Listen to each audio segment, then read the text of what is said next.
Pero pwede ba kung wala ngayon dito sa rules ng Senado na gumawa ng stricter rules ang Senate tungkol dito sa pala-absent na mga kasama nyo po sa Senado? Halimbawa, salary deduction o di kaya naman po suspension. Pwede po ba yun? Pwede yun. Ang problema doon, kung tatatawa si Kung Te dito, pwede yun. Bakit hindi? Ang tanong doon, papasa ba? Mga kapatid, brothers and sisters, saan ka pa? Dito na tayo sa totoo.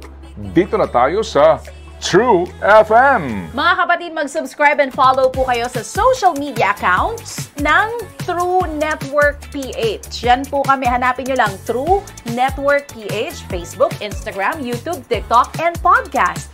Mapa-Apple or Spotify man yan, mahahanap nyo kami. Lahat ng mga napapanood at napapakinggan nyo po sa programa, nasa social media accounts namin yan. So, paano mga kapatid? See you sa social media! Dito tayo sa totoo, tunay at tapat.